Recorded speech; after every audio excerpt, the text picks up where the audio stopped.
ಓಂ ಸಮರ್ಥ ಸದ್ಗುರು ಶ್ರೀ ಸಾಯಿನಾಥಾಯ ನಮಃ. ಶ್ರೀ ಸಾಯಿನಾಥ ಪ್ರಬೋಧಾಮೃತ ಅಧ್ಯಾಯ 5. ಶ್ರೀ ಸಾಯಿ ಹೇಳದಯೇ ಹೇಳಿದ ಸತ್ಯಗಳು. ಗುರೋಸ್ತು ಮೌನ ವ್ಯಾಖ್ಯಾನಂ ಶಿಷ್ಯೋಸ್ತು ಚಿನ್ನ ಸಂಶಯ. ಸದ್ಗುರುವು ಆತ್ಮನಿಷ್ಠನಾಗಿ ಮೌನವಾಗಿ ಕುಳಿತಿರಲು ಸತ್ಶಿಷ್ಯರ ಸಂಶಯಗಳೆಲ್ಲವೂ ಅವಷ್ಟಕ್ಕವೇ ಇಲ್ಲವಾಯಿತಂತೆ. ಇದೇ ವಿಚಿತ್ರ. ವಾಸ್ತವವಾಗಿ ಆತ್ಮಜ್ಞಾನಿಯಾದ ಸದ್ಗುರುವಿನ ಬೋಧೆಯು ಮೌನವೇ ಹೌದು. ಪರಿಪಕ್ವತೆಯಿಲ್ಲದ ಪ್ರಾರಂಭದ ದೆಸೆಯಲ್ಲಿ ಇರುವವರಿಗೆ ಮಾತ್ರ ವಾಕ್ ರೂಪದಲ್ಲಿ ಅವರು ಬೋಧಿಸುವರು. ಸಾಧಕರಿಗೆ ಅವರ ಆಚರಣೆಯ ಮುಖಾಂತರ ಬೋಧಿಸುವರು. ಶ್ರೀ ಸಾಯಿನಾಥರ ಗುರುಗಳು ಆತ್ಮನಿಷ್ಠರಾಗಿ ಮೌನದಲ್ಲಿ ಉಳಿದುಕೊಂಡೇ ಅವರನ್ನು ಉದ್ಧರಿಸರೆಂದು ಅವರೇ ಹೇಳಿರುವರು. ಯೋಗ್ಯರಾದ ಸತ್ಶಿಷ್ಯರಿಗೆ ತಮ್ಮಿಂದಲೂ ಅಂತೆಯೇ ಸತ್ಫಲಗಳನ್ನು ಹೊಂದಬೇಕೆಂದು ಅವರೇ ಹೇಳಿರುವರು. ಆದರೆ ಅದಕ್ಕೆ ಅತ್ಯಂತ ಪರಿಪಕ್ವತೆಯೇ ಅವಶ್ಯವಿರುತ್ತದೆ. ಗುಪ್ತ ಯೋಗಿಯಾಗಿ ಉಳಿದು ಹೋದ ಆ ಗುರುವಿಗೆ ಶ್ರೀ ಸಾಯಿಯವರೊಬ್ಬರೇ ಸತ್ಶಿಷ್ಯರಾಗಲು ಸಾಧ್ಯವಾಯಿತು. ಆದರೆ ಶ್ರೀ ಸಾಯಿ ಅವರಿಗೆ ಅಂತಹ ಶಿಷ್ಯರು ಒಬ್ಬರೂ ಸಿಗಲಿಲ್ಲವಂತೆ. ಪಾಮರರಾದ ನಮ್ಮಗಳಿಗೆ ಶ್ರೀ ಸಾಯಿನಾಥರು ಬಹಳಷ್ಟು ಸತ್ಯಗಳನ್ನು ಬೋಧೆಗಳ ರೂಪದಲ್ಲಿಯೂ ತಮ್ಮ ಆಚರಣೆಯ ಮುಖಾಂತರವೂ ಬೋಧಿಸಿರುವರು. ಇವುಗಳ ವಿಸ್ಮರಣೆಯಿಂದ ಮುಮುಕ್ಷುಗಳಿಗಾಗಿ ಸಾಧನೆ ಪ್ರಾರಂಭಿಸಿದ ಭಕ್ತರು ಬಹು ಪ್ರಕಾರದ ಭ್ರಮಗಳ ವಿಷಯ ವಲಯಗಳಲ್ಲಿ ಸಿಕ್ಕಿ ಬೀಳುವರು. ಇತರರಿಗೂ ವಾಮ ಮಾರ್ಗವನ್ನು ಹಿಡಿಸುವರು. ಭಗವಂತನನ್ನು ಸೇರಲು ಬಹಳಷ್ಟು ಮಾರ್ಗಗಳಿವೆಯೆಂದು, ಅದರಲ್ಲಿ ತಮ್ಮನ್ನು ಸೇವಿಸಿದುದು ಒಂದು ಮಾರ್ಗವೆಂದು, ಆದರೆ ಆ ಮಾರ್ಗದಲ್ಲಿ ಬಹು ಭಯಂಕರಾದ ಬಹಳ ಮೃಗಗಳ ಎದುರುಕೊಳ್ಳವೆಂದು, ಅವುಗಳನ್ನು ಸಹಿಸಿಕೊಂಡು ಗಮ್ಯ ಸೇರಬೇಕೆಂದರೆ ಗುರುವನ್ನಾಶ್ರಯಿಸಬೇಕೆಂದು ಶ್ರೀ ಬಾಬಾ ಅವರು ಹೇಳಿರುವರು. ಪ್ರತ್ಯಕ್ಷವಾಗಿ ಗುರುವು ದೊರೆತಾಗ ಅವರೇ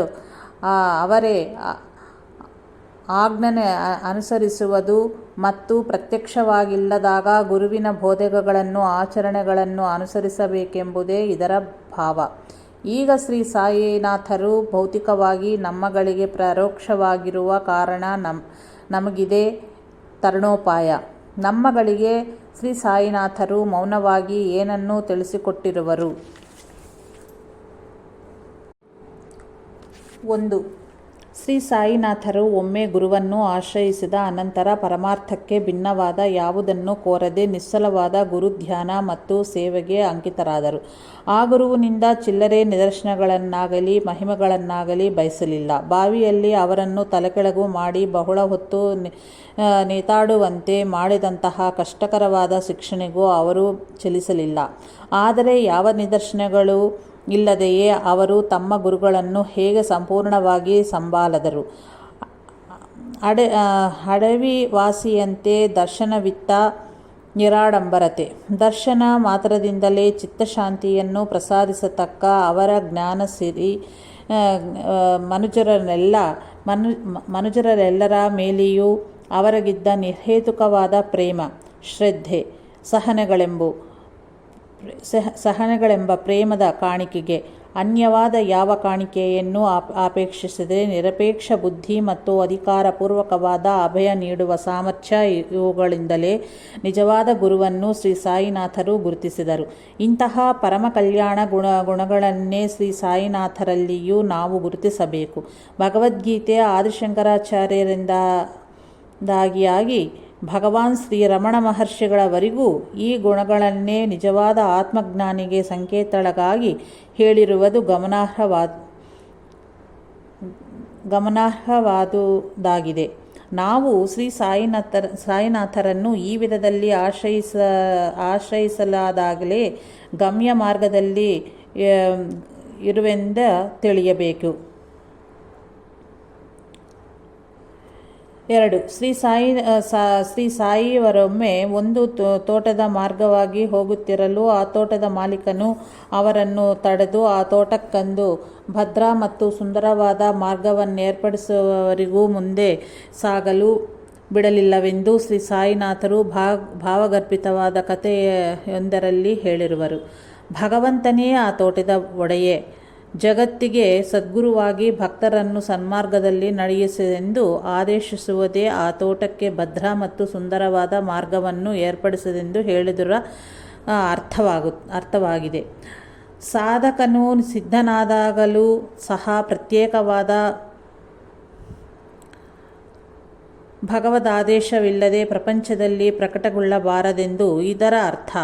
ಶ್ರೀ ರಾಮಕೃಷ್ಣ ಪರಮಹಂಸರು ಸಹ ಈ ವಿಷಯವನ್ನೇ ಸ್ಪಷ್ಟವಾಗಿ ಹೇಳಿರುವರು.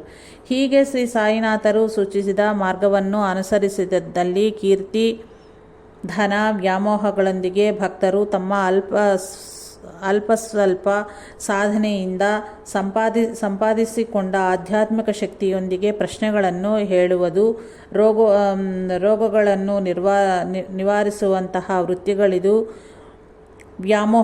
ವ್ಯಾಮೋಹಗಳೆಂಬ ಕ್ರೂರ ಮೃಗಗಳ ಬಾಯಿಗೆ ತುತ್ತು ಆಗುವರು. ಅಂತಹವರು ಕಪಟಯುಕ್ತವಾದ ವಿಷಯವನ್ನು ಪ್ರಕಟಿಸುತ್ತಲೂ ಆತ್ಮವಂಚನೆ ಮತ್ತು ಪರವಂಚನೆಯನ್ನು ಮಾಡುವರು. ಸಹಜವಾದ ವಿನಮ್ರ ಭಾವವು ಅಹಂಭಾವ ರಹಿತವಾದ್ದೇ ಹೊರತು ಪ್ರತ್ಯೇಕವಾಗಿ ವಿನಯವನ್ನು ಪ್ರಕಟಗೊಳಿಸುವುದೆಲ್ಲವೆಂದು ಶ್ರೀ ಸಾಯಿನಾಥರಿಂದ ಕಲಿತುಕೊಳ್ಳಬೇಕು. ಇಂತಹವರನ್ನು ಆಶ್ರಯಿಸುವವರು ಸಹ ಇನ್ನಷ್ಟು ಲೌಕಿಕವಾದ ಕೋರಿಕೆಗಳನ್ನು ತೀರಿಸಿಕೊಳ್ಳಲಿಕ್ಕೆ ನೋಡುವವರು. ಆದರೆ ಸುಖ ದುಃಖಗಳಲ್ಲಿ ನಿಶ್ಚಲವಾಗಿರಬೇಕೆಂಬ ವಿವೇಕವನ್ನು ಕಲಿಸಿಕೊಡರು. ಇಂತಹ ಸಾಧಕರು ಪರಿಪೂರ್ಣತೆಯನ್ನು ಹೊಂದಿರುವರೆಂದು ಚಿಲ್ಲರೆ ಮಹಿಮಗಳನ್ನು ನೋಡಿ ಭ್ರಮಗೊಂಡು ಅವರನ್ನು ಶ್ರೀ ಸಾಯಿನಾಥರ ಅವರ ರೂಪಗಳೆಂದು ಪಾಮರರು ಭಾವಿಸುವರು. ಇಂತಹ ವಿವಿಧ ಸಾಯಿ ಭಕ್ತಾಗ್ರೇಸರ ಶಿಷ್ಯರುಗಳ ಮಧ್ಯ ತಲೆ ಎತ್ತುವ ಪೈಪೋಟಿ, ಭೇದಭಾವಗಳು ಅವರು ಆಶ್ರಯಿಸುವ ಅಂತಹ ಸಾಯಿ ಭಕ್ತಾಗ್ರೇಸರರು ಪೂರ್ಣ ಪುರುಷರವಲ್ಲವೆಂದು ತಿಳಿಸುವ ಪ್ರಬಲವಾದ ನಿದರ್ಶನಗಳಾಗಿವೆ. ತನ್ನ ಭಕ್ತರು ಯಾವ ಸಾಧುವನ್ನು ಕಡೆಗಣಿಸಿದರೂ ಶ್ರೀ ಸಾಯಿನಾಥರು ಅದನ್ನು ಸಹಿಸದೆ ಸಾಧು ನಿಂದೆ ನಡೆಯುವಲ್ಲಿ ಇರಕೂಡದು ಎನ್ನುತ್ತಿದ್ದರು. ಸಾಧು ನಿಂದೆ ನಡೆಯುವಲ್ಲಿ ಇರಬಾರದು ಅಂತ ಅನ್ನುತ್ತಿದ್ದರು. ಒಬ್ಬ ಶ್ರೇಷ್ಠ ಭಕ್ತನು ಪರಿಪೂರ್ಣನಾಗಿರುವೆನೋ ಇಲ್ಲವೋ ತಿಳಿಯುವುದು ಎಂತು? ಈ ಪ್ರಶ್ನೆಯು ಶ್ರೀ ಬಾಪು ಸಾಹೇಬ್ ಜೋಗ್ ಅವರ ಮನಸ್ಸಿನಲ್ಲಿ ಒಂದೆಡೆಯೇ ಶ್ರೀ ಸಾಯಿಯವರು ನೀನು ನನ್ನಂತೆಯೇ ಸರ್ವಬಂಧಗಳನ್ನು ತ್ಯಜಿಸಿ ಜೋಳಿಗೆ ಹೇಗಳಿಗೇರಿಸಿ ನನ್ನಂತೆ ಜೀವಿಸಲಾದಾಗಲೇ ಎಂದು ಉತ್ತರಿಸಿದರು. ಅವರಂತೆ ಜೀವಿಸುವುದರೆಂದರೆ ಎಲ್ಲ ದೇವತೆಗಳು, ಮಹನೀಯರು, ಜೀವಿಗಳು ತಮ್ಮ ರೂಪಗಳೇ ಎಂದು ಅಂತಹ ತಾವು ಸರ್ವವ್ಯಾಪಕರೆಂದು ಅನುಭವಪೂರ್ವಕವಾಗಿ ಭಕ್ತರಿಗೆ ನಿರೂಪಿಸುವುದೇ ಆಗಿದೆ. ಯಾವ ಭಕ್ತನಾದರೂ ಸರಿಯೇ ಅಂತಹ ಸ್ಥಿತಿಯನ್ನು ಪಡೆದ ಅನಂತರವೂ ಪ್ರತ್ಯೇಕವಾದ ಭಗವದಾಜ್ಞೆ ಇದ್ದರೆ ಮಾತ್ರವೇ ಅವನು ಲೋಕಕ್ಕೆ ಪ್ರಕಾಶಗೊಳ್ಳಬೇಕು, ತಿಳಿದು ಬರಬೇಕು. ಅಂತಹ ಮಹನೀಯನನ್ನು ಶ್ರೀ ಸಾಯಿನಾಥರ ಪ್ರತಿರೂಪವೆಂದು ಭಕ್ತರು ತಿಳಿಯರು. ಶ್ರೀ ಸಾಯಿ, ಅಕ್ಕಲ್ಕೋಟೆಯ ಶ್ರೀ ಸ್ವಾಮಿ ಸಮರ್ಥ, ತಾಜುದ್ದೀನ್ ಬಾಬಾ ಮೊದಲಾದವರನ್ನು ಅವರ ಗುರುಗಳ ಪ್ರತಿರೂಪಗಳೆಂದು ಭಕ್ತರು ಗುರುತಿಸಲಿಲ್ಲ.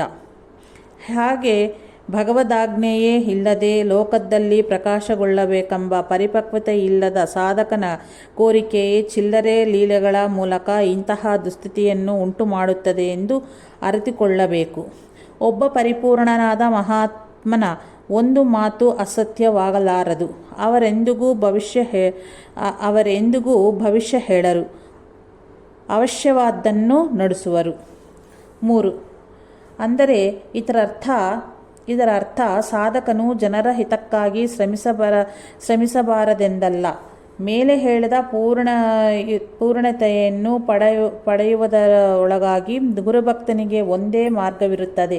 ಅದೇನೆಂದರೆ ಶ್ರೀ ಸಾಯಿನಾಥರ ಚರಿತ್ರೆಯನ್ನು ಶ್ರದ್ಧೆಯಿಂದ ಪಠಿಸಿ ಅವರ ಬೋಧನೆಗಳನ್ನು ಅನುಸರಿಸಲು ಯತ್ನಿಸಿ ಎಂದು ಹೇಳುವುದೇ ಆ ಮಾರ್ಗ.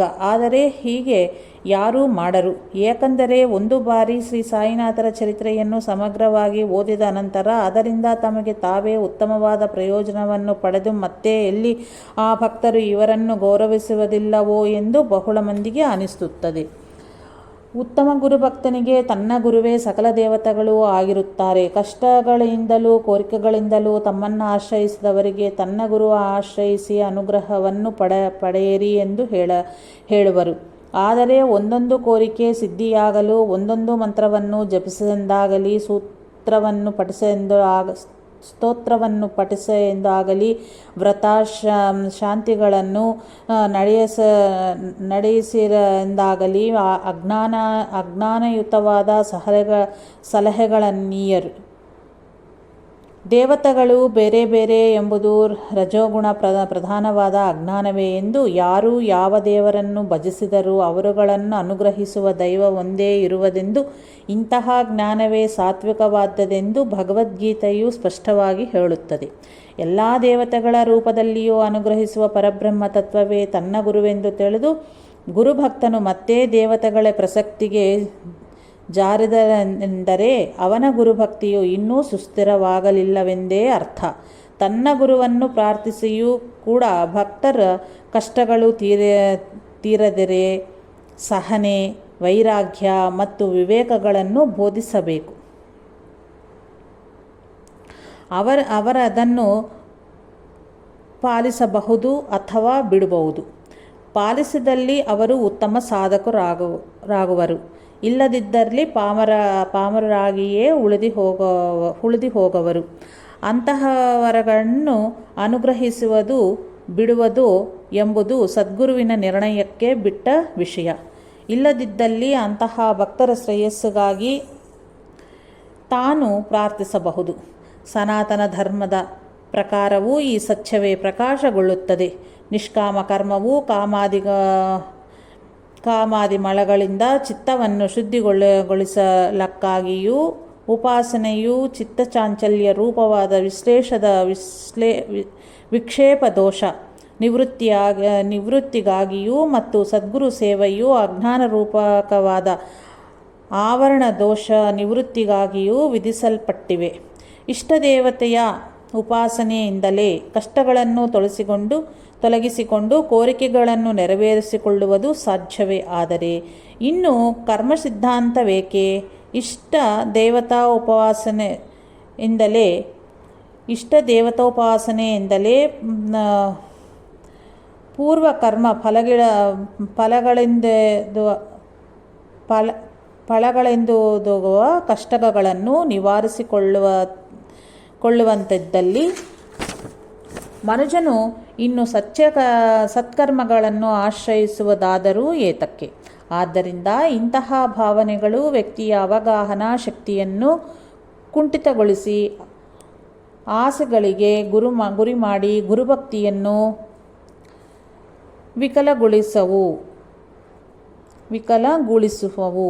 ಇಂತಹ ವಿಷಯಗಳಲ್ಲಿ ಸರ್ವಜ್ಞರಾದ ಸದ್ಗುರು ಶ್ರೀ ಸಾಯಿನಾಥರ ವಾಕುಗಳಿಗೆ ಪರಮ ಪ್ರಮಾಣವಾದವು. ಇತರ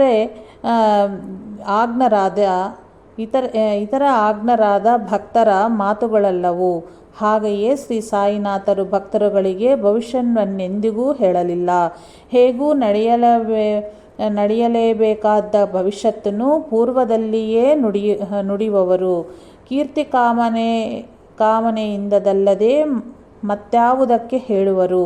ಎಲ್ಲಿಯವರೆಗೆ ಮತ್ತು ಎಷ್ಟುವರೆಗೆ ಅವರು ಕೀರ್ತಿಕಾಮರಾಗಿ ಇರುವರೋ ಅಲ್ಲಿಯವರೆಗೂ ಮತ್ತು ಅಷ್ಟರವರೆಗೂ ಅವರು ಅಜ್ಞಾನಿಗಳಾಗಿಯೇ ಉಳಿಯುವರು. ಆದ್ದರಿಂದ ಅಲ್ಲಿಯವರೆಗೂ ಅವರು ಹೇಳಿದ ಭವಿಷ್ಯವು ಸತ್ಯವಾಗದೆಂದು ಶ್ರದ್ಧೆಯಿಂದ ಗಮನಿಸಿದಲ್ಲಿ ತಿಳಿಯುತ್ತದೆ. ಸದ್ಗುರುವಿನ ಸಂಕಲ್ಪಕ್ಕೆ ಭಕ್ತಿಯಿಂದ ತಲೆಬಾಗಿ ಕಷ್ಟವಾದರೂ ಸುಖವಾದರೂ ನಿಶ್ಚಲವಾಗಿ ಸ್ವೀಕರಿಸುವ ಪರಿಪಕ್ವತೆಯನ್ನು ತನ್ನ ಆಶ್ರಯಿಸಿದವರಿಗೆ ತಿಳಿಸುವುದಕ್ಕೆ ಬದಲಾಗಿ ಭವಿಷ್ಯ ನುಡಿಯುವವರು ತಮ್ಮ ಪಕ್ವತೆಯನ್ನು ಮತ್ತು ತಮ್ಮನ್ನಾಶ್ರಯಿಸಿದವರ ಪಕ್ವತೆಯನ್ನು ಭಗ್ನಗೊಳಿಸಿದವರಾಗರು. ಆಗರು. ಇವರಲ್ಲಿ ಕೆಲವರು ಹಾಗೆ ಜನರಿಗೆ ಭವಿಷ್ಯ ನುಡಿಯಬೇಕು ಎಂದು ಶ್ರೀ ಸಾಯಿಯವರೇ ತಮಗೆ ಆಜ್ಞಾಪಿಸುವರೆಂದು ಹೇಳುವರು. ಆದರೆ ಶ್ರೀ ಸಾಯಿನಾಥರ ಚರಿತ್ರೆಯನ್ನು ಕೂಲಂಕುಷವಾಗಿ ನೋಡಿದ್ದಲ್ಲಿ ಶ್ರೀ ಸಾಯಿಯವರು ಅಂತಹವರನ್ನು ಎಂದಿಗೂ ಪ್ರೋತ್ಸಾಹಿಸಲಿಲ್ಲ. ಅಷ್ಟೇ ಅಲ್ಲ, ವೇಶ್ಯೆಯೊಂದಿಗೆ ಮುದ್ದಾಟೆ ಸಲ್ಲದು ಎಂದು ನಿರೋಧಿಸುತ್ತಿದ್ದರು. ವೇಶ್ಯ ಎಂದರೆ ನಿಶ್ಚಲವಾದ ಗುರುಧ್ಯಾನವನ್ನು ಭಗ್ನಗೊಳಿಸುವ ವ್ಯಾಮೋಹವೆಂದು ಅರ್ಥ. ಇನ್ನು ಇತರೆ ಮಹಿಮೆಗಳ ಪ್ರದರ್ಶನದ ವಿಷಯದಲ್ಲಿ ಹೇಳುವುದಾದರೆ, ಕುಶಾಬಾವು ಎಂಬ ಭಕ್ತನ ವಿಷಯದಲ್ಲಿ ಶ್ರೀ ಸಾಯಿನಾಥರ ಧೋರಣೆ ಸುಸ್ಪಷ್ಟವಾಗಿದೆ. ಶ್ರೀ ಸಾಯಿನಾಥರು ಹೇಳದೆಯೇ ಆಚರಿಸಿ ತೋರಿಸಿದ ಈ ಸತ್ಯಗಳನ್ನು ಮರೆತವರು ಇನ್ನು ಶ್ರೀ ಸಾಯಿನಾಥರ ಭಕ್ತರೆಂತಾಗುವರು?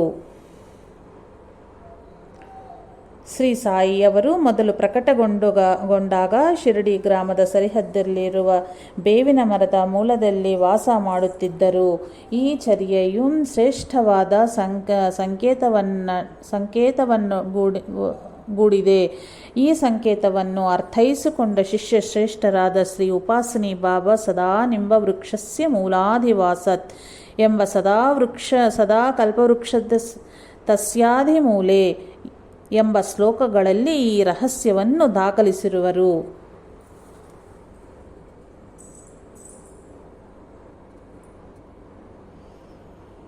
ಪ್ರಪಂಚದ ಎಲ್ಲ ಆಧ್ಯಾತ್ಮಿಕ ಸಂಪ್ರದಾಯಗಳಲ್ಲಿಯೂ ವೃಕ್ಷವು ಸಂಸಾರ ರೂಪವಾದ ಸೃಷ್ಟಿಗೆ ಸಂಕೇತವಾಗಿದೆ. ಇದನ್ನೇ ಭಗವದ್ಗೀತೆಯಲ್ಲಿ 15ನೇ ಅಧ್ಯಾಯದ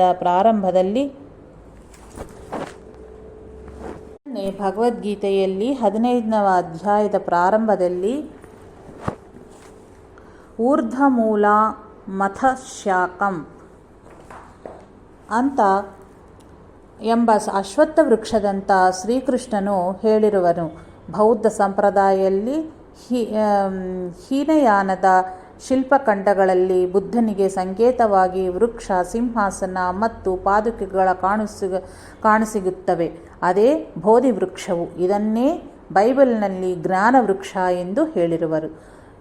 ಯಹೂದಿಗಳ ಆಧ್ಯಾತ್ಮಿಕ ಸಂಪ್ರದಾಯದಲ್ಲಿ ಸೃಷ್ಟಿಯನ್ನು ಜೀವವೃಕ್ಷ, ಟ್ರೀ ಆಫ್ ಲೈಫ್ ಎಂದಿರುವರು. ಯುರೋಪಿಯನ್ ಮತಗಳಲ್ಲಿ ಇಗ್ರಾಟ್ಸಿತ್ ಎಂಬ ವೃಕ್ಷವೆಂದು ಇದನ್ನೇ ವರ್ಣಿಸಿರುವರು. ಸೃಷ್ಟಿಗೇಕೆ ವೃಕ್ಷವು ಸಂಕೇತವಾಗಿದೆ? ನಮ್ಮ ಸ್ಥೂಲ ದೃಷ್ಟಿಗೆ ವಿವಿಧ ರೂಪಗಳ ಸಮೂಹದಂತೆ ಮಾತ್ರವೇ ಕಾಣುವ ಈ ಸೃಷ್ಟಿಗೂ ಮತ್ತು ವೃಕ್ಷಕ್ಕೂ ಅಗೋಚರವು, ಆಧ್ಯಾತ್ಮಪೂರ್ಣವೂ ಆದ ಸಮಾನತೆಯುಂಟು. ಹೇಗೆಂದರೆ, ಎಲೆ, ಕೊಂಬೆ, ಹೂವು, ಕಾಯಿ, ಬೇರುಗಳಿಗೆ ವೃಕ್ಷದೊಂದಿಗೆ ಐಕ್ಯತೆ ಇರುವಂತೆಯೇ ಸೃಷ್ಟಿಯಲ್ಲಿಯೂ ಐಕ್ಯತೆ ಇರುವುದೆಂದು, ಅಂತಹ ಸಮೈಕ್ಯತೆಯು ಚೈತನ್ಯವೇ ಎಂದು ತಿಳಿಸುವುದು ಒಂದು ಲಕ್ಷ್ಯವಾದರೆ, ಸೃಷ್ಟಿಯು ವೃಕ್ಷದಂತೆ ನಿತ್ಯ ನವೀನವು, ನಿತ್ಯ ಪರಿಣಾಮ, ಕ್ರಮಬದ್ಧವಾದ ರೂಪಾಂತರದ ಸ್ವಭಾವಪೂರ್ಣವಾಗಿದೆ. ಆ ಪರಿಣಾಮವೆಲ್ಲವೂ ಸರಿಯಾದ ಕ್ರಮ ಮತ್ತು ಜೋಡಣೆಯಿಂದ ಕೂಡಿರುವುದೆಂದು, ಅವೆಲ್ಲವೂ ಆಧ್ಯಾತ್ಮಿಕ ಲಕ್ಷ್ಯದ ಪರವಾಗಿಯೂ ಇರುತ್ತದೆ ಎಂದು ತಿಳಿಸಿಕೊಡುವುದೇ ಈ ಹೋಲಿಕೆಯ ಎರಡನೆಯ ಪ್ರಯೋಜನವಾಗಿದೆ. ಈ ಬದಲಾವಣೆ ಮತ್ತು ಅವುಗಳ ಪರ್ಯವಸಾನವು ಅಂತ್ಯ ಕಾರ್ಯಕಾರಣ ಸಂಬಂಧದಿದ್ದು ಆಯಾ ವೃಕ್ಷ ಬೀಜದ ಸಂಸ್ಕಾರವನ್ನು ಅನುಸರಿಸಿ ಇರುವುದೆಂದು ತಿಳಿಸಿಕೊಡುವುದು ಮೂರನೆಯ ಪ್ರಯೋಜನವಾಗಿದೆ. ಕಾರ್ಯಕಾರಣ ಸೂತ್ರವನ್ನು ಅನುಸರಿಸಿ ಕರ್ಮಫಲವು ಜೀವಗಳಿಗೆ ಪ್ರಾಪ್ತಿಯಾಗುತ್ತೆ ಎಂಬ ಪಾರಮಾರ್ಥಿಕವಾದ ಸತ್ಯವೂ ಸಹಿತ ಇದರಲ್ಲಿಯೇ ಸೂಚಿಸಲ್ಪಟ್ಟುತ್ತದೆ. ಅದರಲ್ಲಿಯೂ ಶ್ರೀ ಸಾಯಿನಾಥ ಮಹಾರಾಜರು ಬೇವಿನ ಮರದಡಿಯೇ ಕೂರುವುದು ಮತ್ತೊಂದು ನಿಗೂಢವಾದ ಸಂಕೇತವನ್ನೊಳಗೊಂಡಿದೆ. ಸಂಸಾರ ರೂಪವಾದ ಈ ಸೃಷ್ಟಿ ಎಂಬ ವೃಕ್ಷವು ಬೇವಿನಂತೆ ಕಹಿಯಾಗಿ, ಅಂದರೆ ದುಃಖಮಯವಾಗಿರುವುದು. ಆದರೆ ಅದರ ನಿಜತತ್ವವನ್ನು ಅರಿತು ಸದ್ವಿನಿಯೋಗಪಡಿಸಿಕೊಳ್ಳುವ ವಿವೇಕಗಳಿಗೆ ಅದು ರೋಗ ನಿವಾರಕವಾದ ದಿವ್ಯ ಔಷಧವೇ ಸರಿ. ಅದು ಧಾತು ಶುದ್ಧಿ ಎನ್ನಿಯುತ್ತದೆ. ಹಾಗೆಯೇ ಪೂರ್ವಕರ್ಮಗಳ ಫಲಗಳನ್ನು ಅನುಭವ ರೂಪದಲ್ಲಿ ತಿಳಿದುಕೊಂಡು ವಿವೇಕ ವೈರಾಗ್ಯಗಳನ್ನು ತತ್ವದ ಜಿಜ್ಞಾಸೆಯನ್ನು ಪ್ರೇರೇಪಿಸಿ ಆಧ್ಯಾತ್ಮಿಕ ಸ್ವಸ್ಥತೆಯನ್ನು ದಯಪಾಲಿಸುವುದು. ಆದರೆ ಈ ಸಂಸಾರ ವೃಕ್ಷವನ್ನು ಹೀಗೆ ವಿನಿಯೋಗಿಸಿಕೊಳ್ಳಬೇಕಾದರೆ ಈ ಸಂಸಾರವು ಎಲ್ಲಿಂದ ಉದ್ಭವಿಸುತ್ತದೆಯೋ, ಹೇಗೆ ವ್ಯಾಪ್ತಿಸುತ್ತದೆಯೋ ತಿಳಿದುಕೊಂಡು ಅದರ ಉತ್ಪತ್ತಿ ಸ್ಥಾನವಾದ ಪ್ರಕೃತಿ ಪುರುಷರ ಐಕ್ಯತೆ ಮೇಲೆ ಧ್ಯಾನವಿರಿಸಬೇಕು. ಅಂದರೆ ಈ ಸಂಸಾರ ವೃಕ್ಷದ ಮೂಲ ಕಾರಣದ ಮೇಲೆ ಧ್ಯಾನವನ್ನು ಸ್ಥಿರವಾಗಿ ಸ್ಥಾಪಿಸಬೇಕಾಗುತ್ತದೆ. ಅದರ ಸಂಕೇತವಾಗಿಯೇ ಶ್ರೀ ಸಾಯಿನಾಥರು 12 ವರ್ಷಗಳ ಕಾಲ ಆ ಬೇವಿನ ಮರದಡಿಯ ಬೇರುಗಳ ಅಡಿಯಲ್ಲಿ ಮರೆಯಾಗಿರುವ ಭೂಗೃಹದಲ್ಲಿ ತಪಸ್ಸು ಮಾಡಿ ಅಂತಹ ಸಂಸಾರ ವೃಕ್ಷದ ಮೂಲವನ್ನರಿತು ತಾವೇ ಆ ಮೂಲವಾಗಿ ದುಃಖರೂಪವಾದ ಸಂಸಾರಕ್ಕೆ ಅತೀತರಾದರು. ತನ್ಮೂಲಕ ದುಃಖಸಾಗರವನ್ನೆಂತೂ ದಾಟಬೇಕೋ ಎಂಬುದನ್ನು ನಮಗೆ ಸಂಕೇತದ ಮುಖಾಂತರ ಅವರು ನಡೆದು ತೋರಿಸಿದರು. ಹಾಗೆ ಅತೀತರಾದವರ ದೃಷ್ಟಿಯು ಕರ್ಮಫಲದ ಮೇಲೆ ನಿಲ್ಲದೆ ಸಲಕ್ಕೂ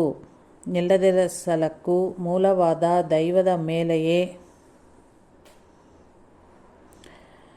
ಹಾಗೆ ಅತೀತರಾದರ ದೃಷ್ಟಿಯು ಕರ್ಮಫಲದ ಮೇಲೆ ನಿಲ್ಲದೆ ಸಕಲಕ್ಕೂ ಮೂಲವಾದ ದೈವದ ಮೂಲೆಯೇ ಧ್ಯಾನದೊಳು ನಿಲ್ಲುವುದಾದ್ದರಿಂದ ಶ್ರೀ ಸಾಯಿನಾಥರು ಬಾಹ್ಯವಾಗಿ ಅಂತಹ ವೃಕ್ಷಮೂಲದಲ್ಲಿ ನಿಂತರು. ಅಂತಹ ಜ್ಞಾನಿಯನ್ನು ಆಶ್ರಯಿಸಿದವರಿಗೂ ಕೂಡ ಈ ಸಂಸಾರವು ದುಃಖಮಯವಾದ ಕಹಿಯಿಂದಿರದು. ಹಾಗೆಯೇ ಶ್ರೀ ಸಾಯಿಯವರು ಯಾವ ಶಾಖೆಯಡಿ ಕುಳಿತರೋ ಆ ಶಾಖೆಯ ಎಲೆಗಳು ಕಹಿಯಾಗಿರುತ್ತಿರಲಿಲ್ಲವಂತೆ. ಕಹಿಯು ದುಃಖಕ್ಕೂ ಸಿಹಿಯು ಸುಖಕ್ಕೂ ಸಂಕೇತವಾದರೆ ಕಹಿಯಿರದ ಎಲೆಗಳು ಸುಖ ದುಃಖಗಳೆಂಬ ದ್ವಂದ್ವಾತೀತವಾದ ಸ್ಥಿತಿಗೆ ಸಂಕೇತ. ಶ್ರೀ ಸಾಯಿನಾಥರನ್ನು ಆಶ್ರಯಿಸಿದವರಿಗೆ ಅಂತಹ ಸ್ಥಿತಿಯು ಸುಲಭವಾಗಿ ಪ್ರಾಪ್ತವಾಗುತ್ತದೆ. ಯಾವ ಸಾಧನೆಯಾದರೂ ಸರಿಯೇ, ಅದು ಸಫಲಗೊಳ್ಳಬೇಕೆಂದರೆ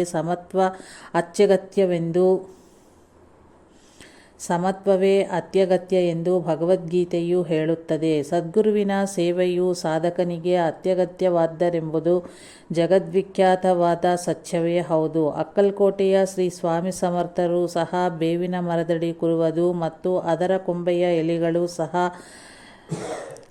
ಕಹಿಯಿಲ್ಲದಂತಾಗುವುದ ಅವರ ಚರಿತ್ರೆಯಲ್ಲಿಯೂ ನೋಡಬಹುದಾಗಿದೆ. ಶ್ರೀ ದತ್ತಾವತಾರದ ಸಂಪ್ರದಾಯದಲ್ಲಿ ಇದು ಅತಿ ಮುಖ್ಯವಾದ ಸಂಕೇತವು ಎಂಬಂತೆ ಕೇಡ್ಗಾಂವ್ ಬೇಟ್ ನಿವಾಸಿಯಾದ ಶ್ರೀ ನಾರಾಯಣ್ ಮಹಾರಾಜರು ಸಹ ಬೇವಿನ ಮರದಡಿಯೇ ಆಸೀನರಾದರು. ಹಾಗೆಯೇ ಶ್ರೀ ಸಾಯಿನಾಥರು ಮೊದಲು ಚಾಂದ್ ಬಾಯ್ ಪಾಟೀಲ್ನಿಗೆ ಕಳೆದು ಹೋದ ಕುದುರೆಯನ್ನು ಚಿಲಿಮನ್ನು ಪ್ರಸಾದಿಸಿದರು. ಆಧ್ಯಾತ್ಮ ವಿದ್ಯೆಯಲ್ಲಿ ಕುದುರೆಯು ಮನಸ್ಸಿಗೂ ಮತ್ತು ಮಂತ್ರಕ್ಕೂ ಸಂಕೇತವಾಗಿದೆ. ಅದರ ಸಹಾಯದಿಂದಲೇ ಅಲ್ಲವೇ ನಾವು ಗಮ್ಯದೆಡೆ ಸಾಗಬಲ್ಲೆವು.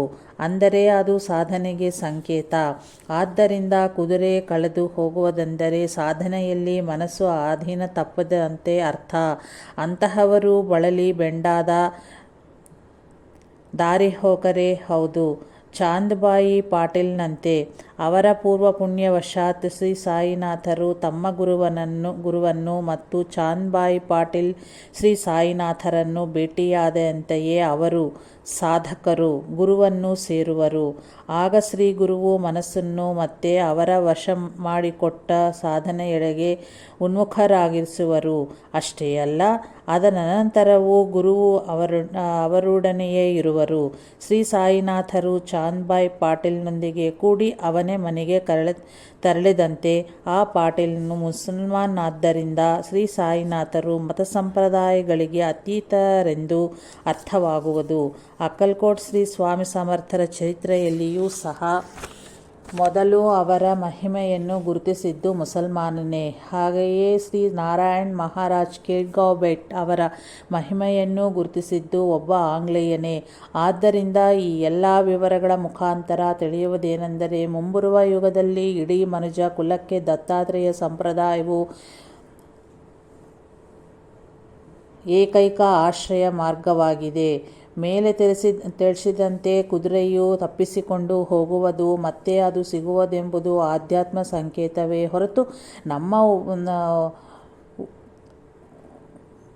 ಉಪಯಿಲ್ಲವೆಂಬುದಕ್ಕೆ ನಮ್ಮ ಲೋಪ ಇಲ್ಲವೆಂಬುದಕ್ಕೆ ಒಂದು ದೃಷ್ಟಾಂತವಿರುವುದು. ಬೌದ್ಧ ಮತದಲ್ಲಿ ಮಾನವನ ಆಧ್ಯಾತ್ಮ ಪುರೋಗತಿಯನ್ನು ಭಾವಗರ್ಭಿತವಾಗಿ ಸಂಕೇತಿಸುವ 12 ಚಿತ್ರಗಳಿರುವವು.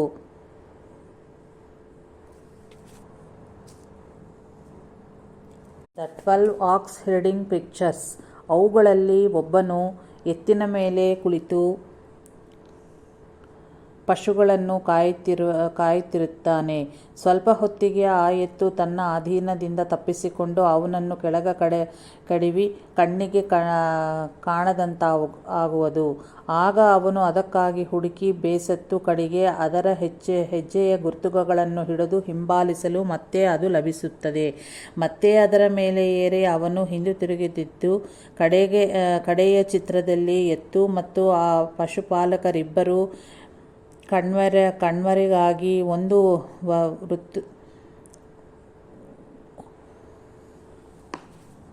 ವರ್ತುಲ ಮಾತ್ರವೇ ಇರುತ್ತದೆ. ಇದರ ಅರ್ಥವು ಹೀಗಿದೆ: ಸಾಧಕನು ಮನಸ್ಸೆಂಬ ಎತ್ತನ್ನು ವಶಪಡಿಸಿಕೊಂಡು ಅದರ ಮೇಲೆ ಏರಿ ತನ್ನ ಆಲೋಚನೆಗಳೆಂಬ ಪಶುಗಳ ಮಂದೆಯನ್ನು ಒಂದು ನಿರ್ಣೀತ ಮಾರ್ಗದಲ್ಲಿ ನಿರ್ಣೀತ ಗಮ್ಯದೆಡೆಗೆ ಕೊಂಡೊಯ್ದಿರುತ್ತಾನೆ.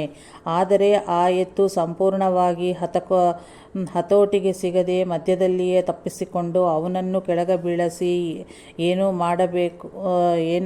ಏನು ಮಾಡಬೇಕೋ ಎತ್ತ ಹೋಗಬೇಕೋ ತಿಳಿಯದ ಸ್ಥಿತಿಯಲ್ಲಿ ಬಿಟ್ಟು ಎತ್ತ ಕಡೆಗೂ ಇಷ್ಟ ಬಂದಂತೆ ಓಡಿಹೋಗುತ್ತದೆ.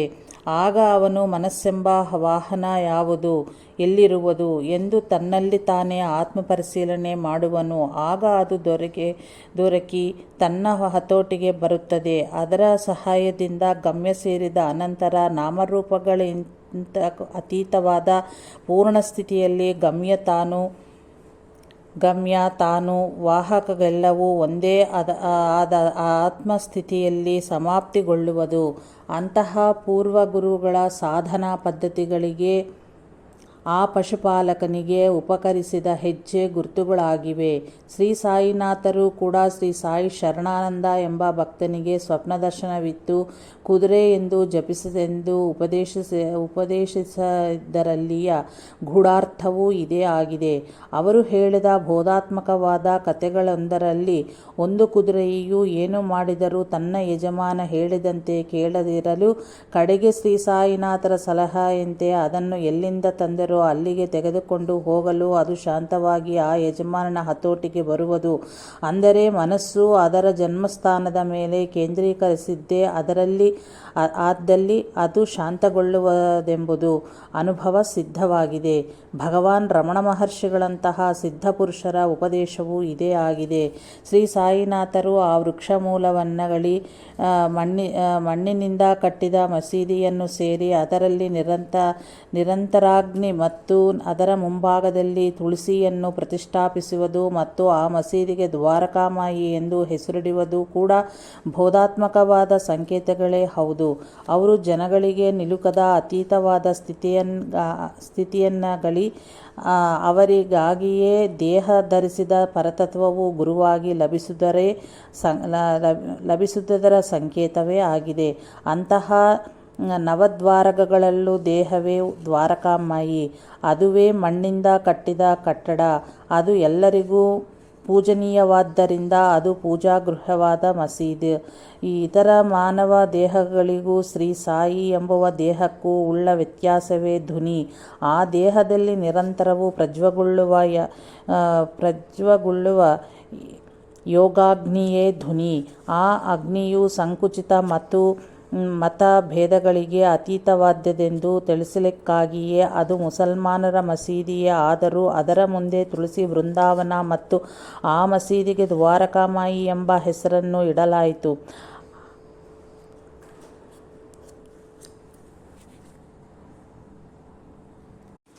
ಆರ್ಯರಿಗೂ ಪಾರ್ಸಿಕ್ ಮತಸ್ಥರಿಗೂ ಪವಿತ್ರವಾದೆಂದರೆ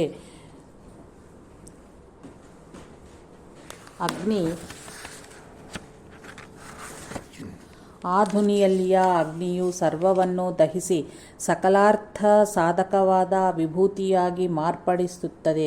ವಸ್ತುಗಳು ಮತ್ತು ವ್ಯಕ್ತಿಗಳು ನಾವು ತಿಳಿದಂತೆ ದ್ವಂದ್ವಗಳನ್ನು ಪ್ರೇರೇಪಿಸತಕ್ಕ ವೈವಿಧ್ಯಗಳುಳ್ಳವೇ ಹೊರತು ಅವು ಒಂದೇ ಪರಮಾತ್ಮ ಸ್ವರೂಪವೆಂಬ ಜ್ಞಾನ ವಿಭೂತಿಯನ್ನು, ಜ್ಞಾನಿಯ ಸೇವೆಯನ್ನು ಮತ್ತು ಅವರ ಪ್ರೇರೇಪಿಸುವ ವಿವೇಕವನ್ನು ನಮಗೆ ಪ್ರಸಾದಿಸುವವು. ವಿಭೂತಿ ಎಂದರೆ ವಿಭು ಪ್ರಭುವಿನ ಮುಖ್ಯವಾದ ಲಕ್ಷಣ, ಜ್ಞಾನ ಮಹಿಮೆ. ಅದು 4 ಪುರುಷಾರ್ಥಗಳನ್ನು ಪ್ರಸಾದಿಸಬಲ್ಲದು. ಶ್ರೀ ಸಾಯಿನಾಥರು ಯಾರು ಏನನ್ನು ಸಮರ್ಪಿಸಿದರೋ ಅವರಿಗೆ ಅದನ್ನೇ ಮತ್ತೆ ಹಿಂದಿರುಗಿಸುವಾಗಿರುವರು. ಅಂದರೆ ಅವರವರ ಪುಣ್ಯವನ್ನು ಅನುಸರಿಸಿ ಅವರವರಿಗೆ ಪ್ರತಿಫಲವನ್ನೀಯುವ ಕರ್ಮಫಲಪ್ರದಾತವನಾದ ಈಶ್ವರನೇ ಅವರಾಗಿದ್ದಾರೆ. ಏನೂ ಇಲ್ಲದ ನಿಷ್ಕಲ್ಮಶವಾದ ತನ್ನ ಹೃದಯವನ್ನೇ ಸಮರ್ಪಿಸುವವರಿಗೆ, ಅಂದರೆ ಪುಣ್ಯ ಪಾಪಗಳಿಲ್ಲದವರಿಗೆ ಶ್ರೀ ಸಾಯಿನಾಥರೇ ವಿಭೂತಿಯನ್ನು ಪ್ರಸಾದಿಸುತ್ತಿದ್ದರು. ಅವರ ದರ್ಶನದಿಂದ ಹೃದಯದಲ್ಲೂ ದಯಿಸುವ ಭಕ್ತಿ ವಿವೇಕಗಳಿಗೆ ಅದು ಸಂಕೇತವಾಗಿರುವುದು.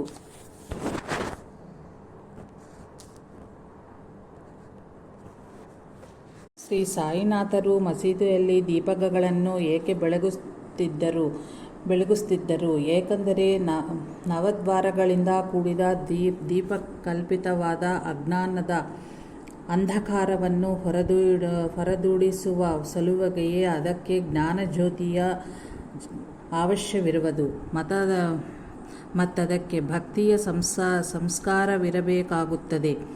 ಸಂಸ್ಕಾರವೆಂದರೆ ತೈಲ ಎಂಬ ಅರ್ಥವಿರುವುದು. ಭಕ್ತರು ಮತ್ತು ಅಂಗಡಿ ಮಾಲೀಕರು ಲಾಭವನ್ನು ಬಯಸುತ್ತಾರೆ. ಅವರ ಬಳಿಯಿರುವ ಸಂಸ್ಕಾರವನ್ನು ತಮಗರ್ಪಿಸಿರೆಂದು, ಜ್ಞಾನಜ್ಯೋತಿಯನ್ನು ಬೆಳಗಿಸುವೆಂದು ಆ ಚರ್ಯೆಗೆ ಅರ್ಥವಾಗುವುದು. ಲೌಕಿಕರು ಭಗವಂತನಿಗೆ ಅಷ್ಟು ಸುಲಭವಾಗಿ ತಮ್ಮ ಸಂಸ್ಕಾರಗಳನ್ನು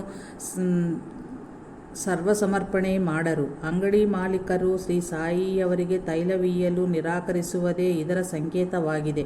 ಆಗ ಅವರು ಆ ಡಬ್ಬಿಗೆ ಅಂಟಿದ ತೈಲವನ್ನು ತೊಳೆದು ಕುಡಿದರೂ ಭಗವಂತನು ಭಕ್ತರ ಸಂಸ್ಕಾರಗಳನ್ನು ಹರಿಸದಂತೆ ಸಂಸ್ಕಾರರಹಿತವಾದ ಮನಸ್ಸು ಸ್ವಚ್ಛವಾದ ನೀರಂತೆ ಇರಲು ಜ್ಞಾನಜ್ಯೋತಿಯನ್ನು ಭಗವಂತನು ಬೆಳಗಿಸುವುದಕ್ಕೆ ಉಪಯೋಗವಾಗುವುದು.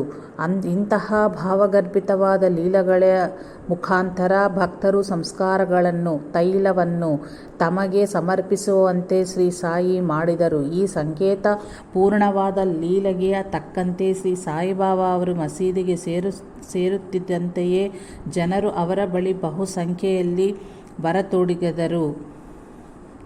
ಶ್ರೀ ಸಾಯಿಬಾಬಾ ಅವರು ಪಂಚಭಿಕ್ಷೆಯನ್ನು ಮಾಡುವುದು ಅಂತಹ ಸಂಕೇತವೇ ಆಗಿದೆ. ಭಗವಂತನು ಸರ್ವವನ್ನು ಸೃಷ್ಟಿಸಿ ಜೀವಿಗಳಿಗೆ ಅನ್ನಪಾನೀಯಗಳನ್ನಿತ್ತು. ಮತ್ತೆ ಅವುಗಳಿಂದ ಅವರು ಪ್ರೇಮದಿಂದ ನಿವೇದಿಸಿದ್ದನ್ನು ತಾರತಮ್ಯವಿಲ್ಲದೆ ಗ್ರಹಿಸಿ ಅವರನ್ನು ಆಶೀರ್ವದಿಸಲು ಅವರ ಮಧ್ಯೆ ದೇಹಧಾರಿಯಾಗಿ ಸಂಚರಿಸುವರು. ಶ್ರೀ ಸಾಯಿಯವರು ಭಕ್ತಿಗೆ ಅಂತೆಯೇ ಮಾಡಿದರು. ಆದರೆ 5 ಮನೆಗಳಿಂದಲೇ ಏಕಭಿಕ್ಷೆ ಸ್ವೀಕರಿಸಿರುವರು. ಯಾಕಂದರೆ ಸ್ಥೂಲವಾಗಿ ಆದರ್ಶಪ್ರಾಯವಾದ ಸಾಧುವು ಹೇಗೆ ಇರಬೇಕೆಂಬುದ ಜಗತ್ತಿಗೆ ತಿಳಿಸಲೋಸ್ಕರವೇ ಹಾಗೆ ಮಾಡಿದರು. ಅಷ್ಟೇ ಅಲ್ಲ, ಭಗವಂತನು ಏನನ್ನ ಸೃಷ್ಟಿಸಿದರೂ ಅವೆಲ್ಲವೂ ಪಾಂಚಭೌತಿಕವಾದವುಗಳೇ, ಅಂದರೆ ಪಂಚಭೂತಗಳಾಗಿದ್ದವೇ. ಅವರು ಅವುಗಳಿಂದ ನಿವೇದನೆಯಾಗಿ ಸ್ವೀಕರಿಸುವುದು ಪಾಂಚಭೌತಿಕವಾದುವೇ ಹೌದು. ಹಾಗೆಯೇ ಅವರು ಅನಂತವಾದ ಸೃಷ್ಟಿಯ ಜಾಲವನ್ನು ಕಲ್ಪಿಸಿದರೂ ಸಹ ಆ ಭಗವಂತ ಚೈತನ್ಯವು ದೇಹಧಾರಣೆ ಮಾಡಿದಾಗ ಇಂದ್ರಿಯಾನುಭವಗಳೆಂಬ ಮೋಹಕವನ್ನೇ 5 ಜ್ಞಾನೇಂದ್ರಿಯಗಳ ಮೂಲಕ ಹೊಂದುವರು. ಅನಂತರ ಶ್ರೀ ಸಾಯಿನಾಥರು ದಿನ ಬಿಟ್ಟು ದಿನ ಚಾವಡಿಯಲ್ಲಿ ನಿದ್ರಿಸುವುದು ಭಾವಗರ್ಭಿತವಾದ ಚರ್ಯೆಯೇ ಆಗಿದೆ. ನವದ್ವಾರಗಳು ಮತ್ತು ದೇಹಶ್ರುತಿಯಿಂದ ಕೂಡಿದ ಜಾಗೃತಾವಸ್ಥೆಗೆ ದ್ವಾರಕಾಮಾಯಿ ಸಂಕೇತವಾದರೆ, ನಿದ್ರಿಸಲೊಸಗೆ ಮಾತ್ರವೇ ಅವರು ಆಶ್ರಯಿಸಿದ ಚಾವಡಿಯು ನಿದ್ರಾವಸ್ಥೆಗೆ ಸಂಕೇತವಾಗಿದೆ. ಜಾಗೃತಾವಸ್ಥೆಯಲ್ಲಿ ಪ್ರಜ್ಞೆಯು ಧ್ವನಿಯಂತೆ ಸುಲಭವಾಗಿ ಗೋಚರಿಸುವುದು, ನಿದ್ರೆಯಲ್ಲಿ ಅದೇ ಪ್ರಜ್ಞೆಯು ಗುಪ್ತವಾಗಿರುವುದು. ಆದ್ದರಿಂದಲೇ ಶ್ರೀ ಸಾಯಿನಾಥರು ಧ್ವನಿಯನ್ನು ಚಾವಡಿಯಲ್ಲಿ ಸ್ಥಾಪಿಸಲಿಲ್ಲ.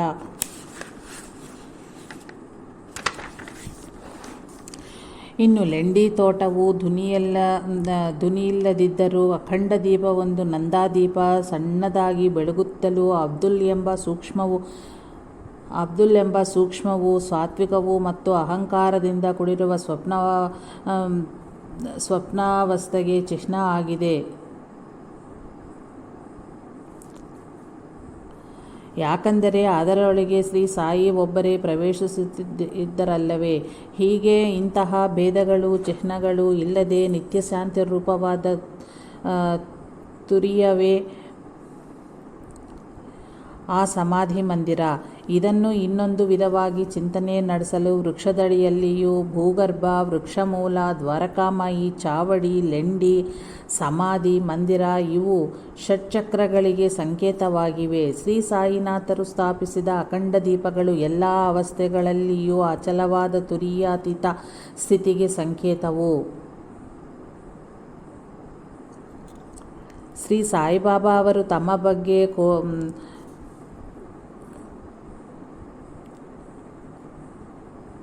ಕೋರ್ಟಿನವರಿಗೆ ಹೇಳಿದ ವಿವರಗಳು ಗಮನಾರ್ಹ ಆಗಿವೆ. ನ್ಯಾಯವಾದಿಯು ನಿಮ್ಮ ಹೆಸರೇನು ಎಂದು ಕೇಳಲು ಶ್ರೀ ಸಾಯಿಯವರು ಇವರೆಲ್ಲರೂ ಸಾಯಿಬಾಬಾ ಎಂದು ಕರೆಯುವರು ಎಂದರು. ಶ್ರೀ ಸಾಯಿನಾಥರು ಒಂದೆಡೆಯಿಂದ ತಾವು ಪರಿಪೂರ್ಣವಾದ ಆತ್ಮ ತತ್ವವೇ, ಆದ್ದರಿಂದ ತಾವು ನಾಮರೂಪಗಳಿಗೆ ಅತೀತರೆಂದು ತಿಳಿಸಿರುವರು. ಆದರೆ ನಿಜವಾದ ಗುರುವು ಹೇಗೆ ಇರಬೇಕೆಂಬುದು ಈ ಮಾತು ಸೂಚಿಸುತ್ತದೆ. ಈ ಪ್ರಪಂಚದಲ್ಲಿ ತಾವು ಗುರುಗಳು, ಸ್ವಾಮಿಗಳು ಎಂದು ಭಾವಿಸುವವರು ಹೆಸರಿಗಾಗಿ ಪಡುವ ಅವಸ್ಥೆಗಳನ್ನು ನೋಡುತ್ತೇವೆ. ಭಕ್ತರುಗಳಿಗೆ ಪತ್ರ ಬರೆಯಬೇಕಾಗಿ ಬಂದರೆ ಮೊದಲು ಎಲ್ಲದರಲ್ಲಿಯೂ ಹೆಸರನ್ನು ಬರೆಯುವರು. ಇಂತಹ ಹೆಸರುಳ್ಳ ನಿನ್ನ ಗುರುದೇವರು ಎಂದು ಬರೆಯುವುದುಂಟು. ಅವರ ಈ ವೈಖರಿಯು ದ್ವಂದ್ವಭಾವ, ನಾಮರೂಪಗಳಿಂದೊಡಗೂಡಿದ ಲುಚ್ಛ ನೀಚ ಭಾವಗಳೊಂದಿಗೆ ಅವರು ಎಷ್ಟು ಮಟ್ಟಿಗೆ ಸಿಲುಕಿಕೊಂಡಿರುವರೋ ಎಂಬುದು ಸೂಚಿಸುತ್ತದೆ. ಸಾಧಕಾವಸ್ಥೆಯಲ್ಲಿಯೇ ತ್ಯಜಿಸಬೇಕೆಂದು ಭಗವದ್ಗೀತಾದಿ ಗ್ರಂಥಗಳಲ್ಲಿ ಹೇಳಿರುವ ದ್ವಂದ್ವಗಳನ್ನು ದಾಟಲಾಗದಿದ್ದರೂ ಸಹ ತಾವು ಗುರುಗಳೆಂದು ನಂಬಿ ಜನಗಳನ್ನು ನಂಬಿಸುವರು. ಇಂತಹವರುಗಳಿಗೆ ಶ್ರೀ ಸಾಯಿನಾಥರು ತಾವು ಕೊಟ್ಟು ಉತ್ತರದಿಂದ ಕಣ್ತೆರೆಯುತ್ತಿರುವರು. ಭಕ್ತರು ಮತ್ತು ಜನರು ಅವರನ್ನು ಸಾಯಿ ಅಂದರೆ ಸ್ವಾಮಿ ಎಂದು, ಬಾಬಾ ಅಂದರೆ ತಂದೆ ಎಂದು ಹೇಳುವರು ಎಂದರು. ಆದರೆ ಅವರು ಅಂತಹವರೆಂದು ಹೆಸರಿಸಲಿಲ್ಲ.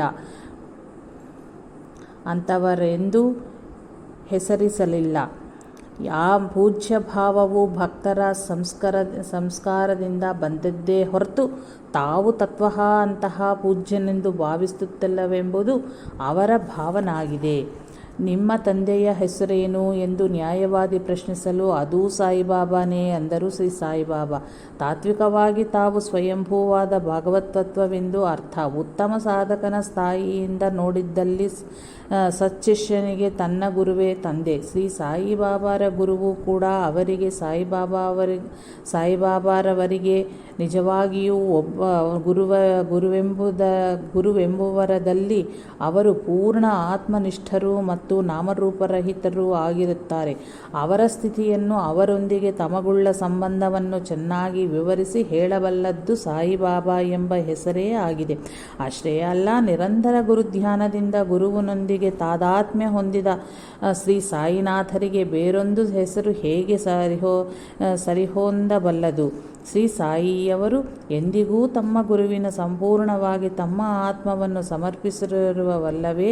ಶ್ರೀ ಅಕ್ಕಲಕೋಟೆ ಸ್ವಾಮಿ ಸಮರ್ಥ ಚರಿತ್ರೆಯಲ್ಲಿಯೂ ಅವನೊಬ್ಬ ಸತ್ಶಿಷ್ಯನು ತನ್ನ ಅನುಗ್ರಹಿಸರೆಂದು ಕೋರಿದಾಗ ಸಮರ್ಥರು ಹೇಳಿದ ಮಾತು ಚಿರಸ್ಮರಣೀಯ ಆಗಿದೆ. ದರ್ಶಿಸುವುದಕ್ಕೆ ಏನಿದೆ, ನಾನೇ ನಿನ್ನೊಳಗೆ ಬರುವೆನು ಎನ್ನುತ್ತಾ ಅವನನ್ನು ಮುಟ್ಟಿದರು. ತಕ್ಷಣವೇ ಆ ಶಿಷ್ಯನು ಗುರುವಿನಂತಹ ಪೂರ್ಣತತ್ವವನ್ನು ಹೊಂದಿದನು. ಬೆಳಗುವ ದೀಪಶಿಖೆಯು ಜ್ಯೋತಿಯು ಅದಕ್ಕೆ ತಾಕಿಸಿದ ಬತ್ತಿಗೆ ಸೋಕಿ ಬೆಳಗಲಾರಂಭಿಸಿದಂತೆ. ಆಗ ಆ ಎರಡನ್ನೂ ದ್ವೀಪ ಎಂಬ ಹೆಸರಿನಿಂದಲೇ ವ್ಯವಹರಿಸುತ್ತ ಅಲ್ಲವೇ? ವ್ಯವಹರಿಸುತ್ತಲ್ಲವೇ? ಶ್ರೀ ಸಾಯಿಯವರಿಗೆ ಪ್ರತ್ಯಕ್ಷವಾಗಿ ಒಬ್ಬ ಗುರುವಿದ್ದಾರೆಂಬ ಮಾತು ನಿಜವಲ್ಲದಿದ್ದರೆ ಅವರು ಸಾಕ್ಷಾತ್ ದತ್ತಾವತಾರವೇ ಆಗಿದ್ದರೆ ಆಗಲೂ ಕೂಡ ನಾಮರೂಪಗಳಿಂದ ನಮ್ಮ ಸ್ಥೂಲ ದೃಷ್ಟಿಗೆ ಶಿರಡಿಯಲ್ಲಿ ಗೋಚರಿಸುವ ಆ ಸದ್ಗುರುವಿನ ರೂಪವು ಅಗೋಚರವೂ ಸರ್ವಗತವೂ ಆದ ತನ್ನ ಪರತತ್ವವನ್ನು ತಂದೆಯೆಂದು ಪ್ರಭು ಎಂದರೆ ತನಗೆ ಅಸ್ತಿತ್ವವನ್ನಿತ್ತಿವನು ಎಂದು ಅರ್ಥ.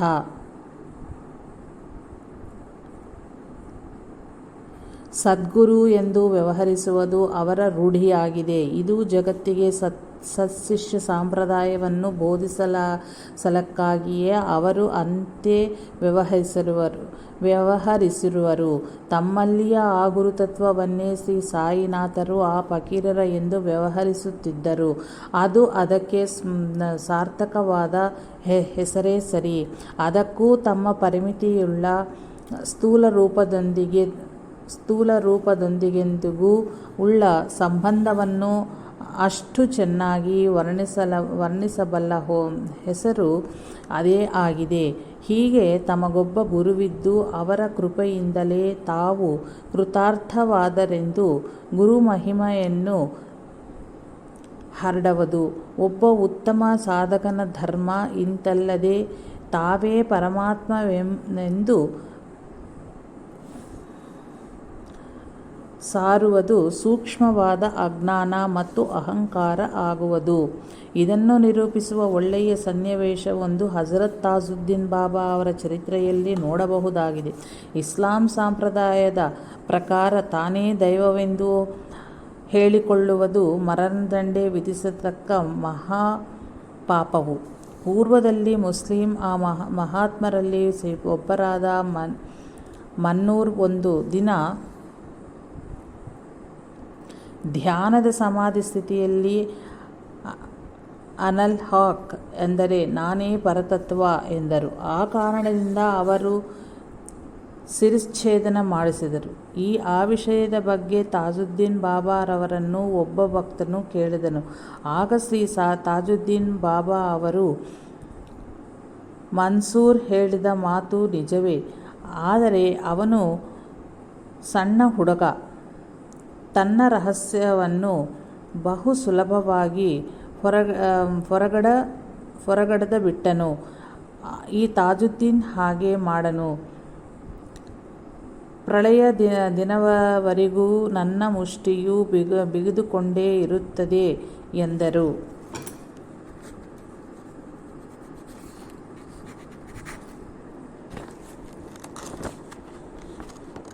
ಅಂದರೆ ತಾವೇ ದೈವವೆಂಬ ಸತ್ಯವನ್ನು ತಾವೆಂದಿಗೂ ಹೊರಗಡುವುದು ಇಲ್ಲವೆಂಬುದು ಅವರ ಭಾವ. ಸಂಪೂರ್ಣವಾಗಿ ಅರ್ಹರಾದ ಕೇವಲ ಕೆಲವು ಮಂದಿ ಶಿಷ್ಯರಿಗೆ ಮಾತ್ರ ಅದನ್ನು ಹೊರಗಡತಕ್ಕ ರಹಸ್ಯವದು. ಶ್ರೀ ಸಾಯಿನಾಥರು ಅಂತೆಯೇ ಮಾಡಿದರು. ಈ ಧರ್ಮ ಸೂಕ್ಷ್ಮವನ್ನು ತಿಳಿಯದ ಕೆಲವು ಮಹನೀಯರು ತಾವು ಭಗವದ್ ಅವತಾರವೆಂದು ಹೊರಗಿಕ್ಕುವುದರ ಫಲವಾಗಿ ಕೀರ್ತಿಕಾಮುಕರಾದ ಸಾಧಕರು ತಮಗಂತಹ ಉತ್ತಮ ಸ್ಥಿತಿ ಪ್ರಾಪ್ತವಾಗುವುದಕ್ಕೆ ಮುಂಚೆಯೇ ತಾವು ದೈವಸ್ವರೂಪವರೇ ಎಂದು ಹೇಳಿಕೊಂಡು ತಮಗೂ ತಮ್ಮ ಶಿಷ್ಯರಿಗೂ ಕಡೆಗೆ ಇಡೀ ಆಧ್ಯಾತ್ಮ ಸಂಪ್ರದಾಯಕ್ಕೆ ಅತ್ಯಂತ ಕೇಡನ್ನು ಉಂಟು ಮಾಡುತ್ತಿರುವರು. ಅಂತಹವರಿಗೆ ಸಾಯಿನಾಥರ ಈ ಮಾತುಗಳೇ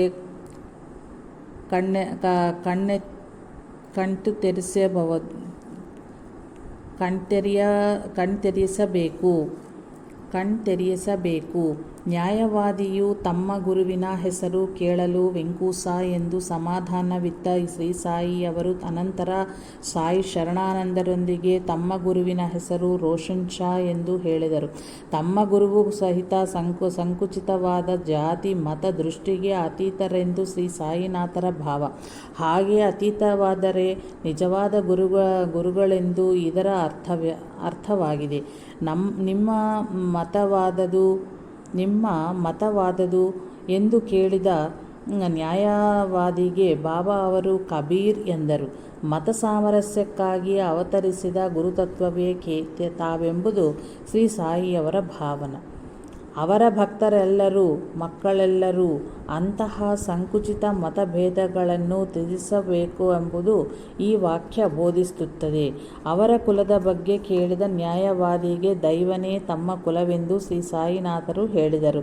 ಕುಲವೆಂಬುದು ಮೊದಲು ವ್ಯಕ್ತಿಯೊಬ್ಬನ ಪೂರ್ವಜನ್ಮದ ಸಂಸ್ಕಾರಕ್ಕೆ ತಕ್ಕ ವೃತ್ತಿಯನ್ನು ನಿರ್ಣಯಿಸಿ ಆಧ್ಯಾತ್ಮಿಕ ವಿಕಾಸಕ್ಕೆ ಪೂರಕವಾಗಿದ್ದು, ಜೀವನವನ್ನು ರೂಪಿಸುವುದಕ್ಕಾಗಿಯೇ ಲಕ್ಷ್ಯವಾಗಿಸಿಕೊಂಡು ಕಾರಣ ಜನ್ಮವನ್ನು ಅನುಸರಿಸಿ ನಿರ್ಣಯಿಸುವುದು. ಕಾಲಾಂತರದಲ್ಲಿ ಸಂಪ್ರದಾಯವಾಯಿತು. ಈ ವಿಷಯವನ್ನು ಪುರುಷಸೂಕ್ತ ರಹಸ್ಯ ಮತವೇತಕ್ಕೆ ಮತ್ತು ವಿಜ್ಞಾನದ ಆವಿಷ್ಕಾರಗಳು ಎಂಬ ಗ್ರಂಥದಲ್ಲಿ ಬಹಳ ವಿವರವಾಗಿ ನೋಡಬಹುದಾಗಿದೆ. ಇಂತಹ ನಿಮ್ಮ ವಿವರಣೆಯು ವಾಕ್ಚಾತುರ್ಯ ಅಲ್ಲವೇ ಎನ್ನುವವರಿಗೆ ಒಂದು ಉತ್ತರವಿರುವುದು. ಧರ್ಮದ ವಿಷಯದಲ್ಲಿ ಸಂದೇಹ ಉಂಟಾದಾಗ ಜ್ಞಾನಿಗಳ ಆಚರಣೆ ಮತ್ತು ಉಪದೇಶವನ್ನು ಕಡೆಯ ನಿರ್ಣಯವಾಗಿ ಗ್ರಹಿಸಬೇಕೆಂದು ಧರ್ಮಶಾಸ್ತ್ರಗಳೇ ಬೋಧಿಸುತ್ತಿಲ್ಲವೇ? ಅಂತಹ ಮಹನೀಯರಾದ ಶ್ರೀ ಅಕ್ಕಲಕೋಟೆಯ ಸ್ವಾಮಿ ಸಮರ್ಥ, ಶ್ರೀ ಶಿರಡಿ ಸಾಯಿ ಬಾಬಾ, ಶ್ರೀ ಗುರು ಸಿದ್ಧಾರೂಢರ ಚರಿತ್ರೆಗಳನ್ನು ಓದಿದ್ದರಲ್ಲಿ ಈ ವಿವರಣೆಯ ಸತ್ಯವೊಂದು ತಿಳಿದು ಬರುತ್ತದೆ. ಮತ್ತೆ ಆ ನ್ಯಾಯವಾದಿಯು ನಿಮ್ಮ ವಯಸ್ಸು ಎಂದು ಕೇಳಲು ಶ್ರೀ ಸಾಯಿನಾಥರು ಲಕ್ಷಲಗಷ್ಟು ವರ್ಷಗಳು ಅಂದರು. ತಾವು ಸಂಪೂರ್ಣ ದತ್ತಾತ್ರೇಯ ಅವತಾರವೆಂಬುದೇ ಇದರ ಅರ್ಥ. 16 ವರ್ಷದ ಯುವಕನಂತೆ ಮೊದಲು ಶಿರಡಿಯಲ್ಲಿ ಬೇವಿನ ಮರದಡಿ ಪ್ರತ್ಯಕ್ಷವಾದ ಬಾಬಾ ಅವರು ತಾವು ಅದಕ್ಕೂ ಪೂರ್ವದಲ್ಲಿಯೇ ಆ ಮರದಡಿಯಲ್ಲಿಯೇ ಭೂಗೃಹದಲ್ಲಿ 12 ವರ್ಷಗಳ ತಪಸ್ಸು ಮಾಡಿದಿರುವುದಾಗಿ ಹೇಳಿದರ ಅರ್ಥವಿದೇ ಆಗಿದೆ. ಕಾರಣ ತಮಗೆ ತಾವು ಆಗ ಗಡ್ಡವು ನೀಳವಾಗಿ ಬೆಳೆದು ನೆಲವನ್ನು ಹುಡುಗುತ್ತಲಿತ್ತು ಎಂದಿರುವರು. 16 ವರ್ಷ ವಯಸ್ಸಾಗುವುದಕ್ಕೂ ಮುಂಚೆಯೂ ಅಷ್ಟು ಉದ್ದವಾಗಿ ಗಡ್ಡ ಬೆಳೆಯಲು ಎಂತೂ ಸಾಧ್ಯ? ಆದ್ದರಿಂದ ಅವರ ವಯಸ್ಸು ಸುಮಾರು ಊಹೆಗೆ ನಿಲುಕಲಾರದೆಂದು ಮತ್ತು ತಮ್ಮ ಸ್ಥೂಲರೂಪವು ಒಂದು ಭಗವತ್ ಲೀಲೆಯೇ ಎಂಬುದು ಶ್ರೀ ಸಾಯಿನಾಥರು ಸೂಚಿಸಿರುವರು. ಶ್ರೀ ಸಾಯಿನಾಥರು ತಮಗೆ ಇಲ್ಲಿಯೇ ಶಿರಡಿಯಲ್ಲಿಯೇ ಚಾವಡಿಯಲ್ಲಿ ಗುರುವು ಲಭಿಸಿದರೆಂದರು. ಆದರೆ ಆ ಗ್ರಾಮಸ್ಥರನ್ನು ವಿಚಾರಿಸಲು ಅಂತಹ ಸಾಧುಗಳಾರೂ ಅವರಿಗೆ ತಿಳಿಯದಂತೆ ಆ ಕಾಲದಲ್ಲಿ ಶಿರಡಿಯಲ್ಲಿ ನೆಲೆಸರಿಯಿಲ್ಲವೆಂದು ಹೇಳಿರುವರು. ಚಾವಡಿಯೂ ಕೂಡ ಅಷ್ಟೊಂದು ಪ್ರಾಚೀನವಾದ್ದೇನೂ ಅಲ್ಲ. ಆದ್ದರಿಂದ ಇಲ್ಲಿಯೇ ಅಂದರೆ ಕಾಲ ದೇಶಗಳಿಗೆ ಅತೀತವಾದ ಸ್ಥಿತಿಯಲ್ಲಿ ಎಂದು ಅರ್ಥ ಮಾಡಿಕೊಳ್ಳಬೇಕು. ಅಂದರೆ ಆತ್ಮದಲ್ಲಿ ಎಂದು ಅರ್ಥ. ತಮ್ಮ ನಾಮರೂಪಕ್ಕೆ ಅತೀತವಾದ ಪರತತ್ವವೇ ತಮ್ಮ ಸ್ಥೂಲವಾದ ನಾಮರೂಪಗಳಿಗೆ ಗುರುವೆಂದು ಶ್ರೀ ಸಾಯಿನಾಥರು ತಿಳಿಸಿಕೊಟ್ಟಿರುವರೆಂದು ಗುರುತಿಸಬೇಕು. ಶ್ರೀ ಸಾಯಿಯವರಿಗೆ ಅವರ ಗುರುವು ಅರಣ್ಯದಲ್ಲಿ ಭೇಟಿಯಾದ ಕಥೆಗೆ ಅರ್ಥವನ್ನು ಬೇರೊಂದೆಡೆ ವಿವರಿಸಿರುವನು. ಇಲ್ಲಿಯವರೆಗೂ ಶ್ರೀ ಸಾಯಿಯಲ್ಲಿ ಸಂಕೇತವಾಗಿ ಪ್ರಕಟಗೊಂಡ ಪರತತ್ವವನ್ನು ವಿವರಿಸಿದನು. ನಿನ್ನ ಮುಂದೆ ಆದಷ್ಟು ಪ್ರಾಯರಾದ ಗುರುವಾಗಿ ಶ್ರೀ ಸಾಯಿ ಸಾಧಕರಿಗೆ ತಮ್ಮ ಆಚರಣೆಯ ಮುಖಾಂತರ ಏನನ್ನು ಬೋಧಿಸಿರುವರೋ ನೋಡೋಣ. ಉತ್ತಮವಾದ ಗುರುವು ಮೊದಲು ಉತ್ತಮ ಗುರುಭಕ್ತನಾಗಿರಬೇಕು. ಶ್ರೀ ಸಾಯಿಯವರು ತಮ್ಮ ಇಡೀ ಭೌತಿಕ ಜೀವನದಲ್ಲಿ ತಮ್ಮ ಗುರುವನ್ನು ನಮ್ರರಾಗಿ ಭಕ್ತಿಯಿಂದ ಸ್ಮರಿಸುತ್ತಲೇ ಇದ್ದರು. ಶ್ರೀರಾಮ ಶ್ರೀಕೃಷ್ಣರು ಕೂಡ ವಿಶ್ವಾಮಿತ್ರ ಸಾಂದೀಪಿನಿ ಋಷಿಗಳಲ್ಲಿ ಅಂತಹ ಭಕ್ತಿಯಿಂದಲೇ ವರ್ತಿಸುತ್ತಲಿದ್ದರು. ಹೀಗೆ ನಡೆದುಕೊಳ್ಳದವನು ನಿಷಿದ್ಧ ಗುರುವೆಂದು ಶಾಸ್ತ್ರ ನಿರ್ಣಯ. ಅದ್ವೈತ ಮತ ಸ್ಥಾಪನಾಚಾರ್ಯರಾದ ಆದಿಶಂಕರಾಚಾರ್ಯರು ಸಹ ತಮ್ಮ ಎಲ್ಲ ರಚನೆಗಳಲ್ಲಿಯೂ ತಮ್ಮ ಗುರುವನ್ನು ಸ್ತುತಿಸುವುದು ನೋಡಬಹುದು. ದೈವದೊಂದಿಗಾದರೂ ಅದ್ವೈತ ಭಾವವಿರಬಹುದೇನು, ಆದರೆ ಗುರುವಿನೊಂದಿಗೆ ಅಂತಹ ಭಾವವು ಸಲ್ಲದೆಂದು ಶಾಸ್ತ್ರ ಎಚ್ಚರಿಸುತ್ತದೆ. ತಮ್ಮ ಗುರುವಿನ ವಿಚಾರವನ್ನೇ ತಿಳಿಸಿದ ಅನೇಕ ಮಂದಿ ಆಧುನಿಕ ಮಹನೀಯರುಗಳಲ್ಲಿಯೂ ಶ್ರೀ ಸಾಯಿನಾಥರು ಈ ಕಾರಣದಿಂದಲೇ ಆದರ್ಶಪ್ರಾಯರಾಗಿ ಮನ್ನಣೆಯನ್ನೈದುಕೊಳ್ಳುವ ಅನರ್ಘ್ಯರತ್ನದಂತಿರುವರು.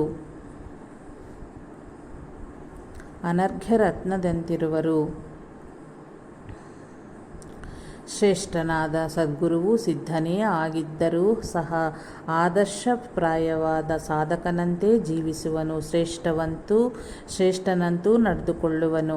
ಅಂತೆಯೇ ಜನರು ನಡೆದುಕೊಳ್ಳುತ್ತಾರಿಂದ ಅವರಿಗೆ ಅದು ತಕ್ಕವಾದುದೇ ಆಗಿದೆ. ಪರಮಾತ್ಮನಾದ ಶ್ರೀಕೃಷ್ಣನು ಸಹ ಧ್ಯಾನ ಇತ್ಯಾದಿಗಳನ್ನು ಆಚರಿಸುವುದ ಪುರಾಣಗಳಲ್ಲಿ ನೋಡಬಹುದು. ಶ್ರೀ ಸಾಯಿನಾಥರು ನೈಷ್ಠಿಕ ಬ್ರಹ್ಮಚರ್ಯದ ಧರ್ಮವನ್ನನುಸರಿಸಿ ನಿರಂತರ ಅಗ್ನಿಸೇವೆ, ಅಪರಿಗ್ರಹ, ನಿರಂತರ ದೈವ ಸ್ಮರಣೆ ಮತ್ತು ಪಂಚಭಿಕ್ಷಗಳನ್ನು ಅನುಸರಿಸಿದರು. ಅನಿಕೇತರಾಗಿ ಮನೆ ಮಠಗಳ ಮೋಹವಿಲ್ಲದವರಾಗಿ ಜೀವಿಸಿದರು. ಭಕ್ತರು ಬಲವಂತಪಡಿಸಲು ಸಾಧು ಧರ್ಮವನ್ನು ಅನುಸರಿಸಿ ಶಿಥಿಲವಾದ ಪ್ರಾರ್ಥನಾ ಮಂದಿರದಲ್ಲಿ, ಮಸೀದಿಯಲ್ಲೇ ನಿವಾಸ ಮಾಡಿದರು. ದಂತಧಾವನ, ಅಭ್ಯಂಗನ, ದೇಹಾಲಂಕರಣ ಮೊದಲಾದವುಗಳನ್ನು ನೈಷ್ಠಿಕ ಬ್ರಹ್ಮಚಾರಿಯಾದ ಧರ್ಮವನ್ನು ಅನುಸರಿಸಿ ವಿಸರ್ಜಿಸಿದರು. ಯಾವಾಗಲೂ ಯಾವ ವಾಹನವನ್ನೂ ಹತ್ತಲಿಲ್ಲ. ತಮ್ಮ ಬಗ್ಗೆ ತಾವು ಬಡ ಫಕೀರನೆಂದೇ ವ್ಯವಹರಿಸುತ್ತಿದ್ದರೇ ಹೊರತು ಸದ್ಗುರು ಮಹಾರಾಜ್, ಭಗವಾನ್ ಎಂಬ ಬಿರುದುಗಳನ್ನು ಅಂಟಿಸಿಕೊಳ್ಳಲಿಲ್ಲ. ಹುಡುಗನೊಬ್ಬನು ಶ್ರೀ ಸಾಯಿನಾಥರನ್ನು ಸಮೀಪಿಸಿ, ಬಾಬಾ, ಕೆಲವು ಭಕ್ತರು ತಾವು ದೈವವಲ್ಲವೆಂದು, ದೈವದಿಂದ ಕೆಲವು ದಿವ್ಯ ಶಕ್ತಿಗಳನ್ನು ಹೊಂದಿದ ಸಾಧು ಮಾತ್ರವೇ ಎಂದು ಅನ್ನುತ್ತಿರುವರು ಎಂದು ನಿರುತ್ಸಾಹದಿಂದ ಕೇಳಲು, ಆಗ ಶ್ರೀ ಸಾಯಿಯವರು ಅವರಂದಿದ್ದು ಸತ್ಯವೇ, ನಾನು ಕೇವಲ ಬಡ ಫಕೀರನೇ ಎಂದು ಹೇಳಿದರೇ ಹೊರತು ಹಾಗೆಂದು ಮಾತನಾಡಿದ ಭಕ್ತರ ಅಜ್ಞಾನದ ಬಗ್ಗೆಯಾಗಲಿ ಅವಿಧೇಯತೆ ಬಗ್ಗೆ ಆಗಲಿ ಆಗ್ರಹಿಸಲಿಲ್ಲ.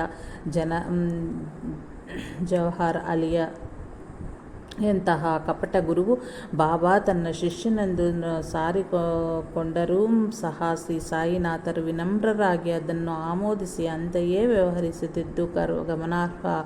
ತಮ್ಮ ಭಕ್ತರೆದುರು ತಮ್ಮ ಗುರುವ ಪದವಿಯನ್ನು ಸಾರಿಕೊಳ್ಳಬೇಕೆಂದಾಗಲಿ ಉಳಿಸಿಕೊಳ್ಳಬೇಕೆಂದಾಗಲಿ ಎಂದಿಗೂ ಶ್ರಮಿಸಲಿಲ್ಲ. ಶ್ರೀ ಸಾಯಿಯಂತಹ ಮಹಾನುಭಾವರೇ ಹೀಗೆ ಅತ್ಯಂತ ಸರಳವಾಗಿ ನಡೆದುಕೊಂಡಿರಲು ಶ್ರೀ ಸಾಯಿನಾಥರ ಭಕ್ತರುಗಳೆಂದು ಹೇಳಿಕೊಳ್ಳುವ ಬಹಳ ಮಂದಿ ಅದಕ್ಕೆ ಭಿನ್ನವಾಗಿ ನಡೆದುಕೊಳ್ಳುವುದು ಪರಿಶುದ್ಧವಾದ ಸಾಯಿ ಸಂಪ್ರದಾಯಕ್ಕೆ ಕೇಡನ್ನು ಉಂಟು ಮಾಡದಂತೆ ಆಗುವುದು ಎಂಬುದನ್ನು ನಾವು ಗುರುತಿಸಬೇಕು. ಸಾಧಕರಿಗೆ ಶಿಷ್ಯ ಶೇಖರಣೆಯು ನಿಷಿದ್ಧವೆಂದು ಶಾಸ್ತ್ರ. ಶ್ರೀ ಸಾಯಿ ಯಾರನ್ನೂ ತಮ್ಮ ಶಿಷ್ಯರೆಂದು ಹೇಳಿಕೊಳ್ಳಲಿಲ್ಲ, ಮತ್ತೆ ಹಾಗೆ ವ್ಯವಹರಿಸಲೂ ಇಲ್ಲ. ತಮ್ಮನ್ನು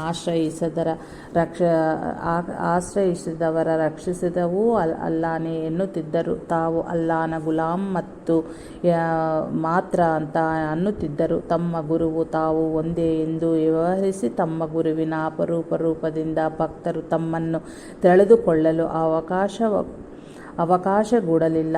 ಆದರೆ ಇಂದು ಪ್ರಖ್ಯಾತರಾದ ಸಾಯಿ ಭಕ್ತರೆಷ್ಟು ಜನ ಅದಕ್ಕೆ ಅನುಮತಿ ಇರುವುದು ಮಾತ್ರ ಶೋಚನೀಯವಾಗಿದೆ. ಭಕ್ತರ ಕಷ್ಟಗಳನ್ನು ನೀಗುತ್ತೇವೆಂದು, ಭವಿಷ್ಯ ಹೇಳುವೆವೆಂದು, ತಾಯತ್ತು ಕಟ್ತೇವೆ ಎಂದು ಮತ್ತು ಉಪದೇಶವೀಯುತ್ತವೆಂದು ಎಂದಿಗೂ ಭಕ್ತರನ್ನು ಶ್ರೀ ಸಾಯಿ ಪ್ರಲೋಭನೆಗೊಳಿಸಲಿಲ್ಲ. ತನ್ಮೂಲಕ ಜನರನ್ನು ಶುಭಮಾರ್ಗ ಎಳೆಯಬೇಕೆಂಬುದೇ ಸೂಕ್ಷ್ಮವಾದ ಭ್ರಾಂತಿಯನ್ನು ಶ್ರೀ ಸಾಯಿನಾಥರು ಅತಿಕ್ರಮಿಸಿದರು. ಶ್ರೀ ಸಾಯಿಯವರ ಕೆಲವು ಸೂಕ್ತಿಗಳು ಇದಕ್ಕೆ ಭಿನ್ನವಾಗಿ ಕಾಣಬಹುದು. ಆದರೆ ಅವುಗಳ ಬಗ್ಗೆ ಸರಿಯಾಗಿ ಚಿಂತನೆ ನಡೆಸಲಿದ್ದಲ್ಲಿ ಅದು ಸತ್ಯವೆಂದನಿಸಿತು. ಕರಚಾಲನೆಯಿಂದ ವಸ್ತುಗಳನ್ನು ಸೃಷ್ಟಿಸುವಂತಹ ನಿಷಿದ್ಧ ಚರ್ಯಗಳು ಅವರಲ್ಲಿ ಕಂಡುಬರುವುದಿಲ್ಲ. ಶ್ರೀ ಸಾಯಿನಾಥರಿಂದ ಪ್ರಕಟಗೊಂಡ ಲೀಲೆಗಳೆಲ್ಲವೂ ಸರ್ವವ್ಯಾಪಕ, ಸರ್ವಜ್ಞ ಮತ್ತು ಸರ್ವಶಕ್ತಿ.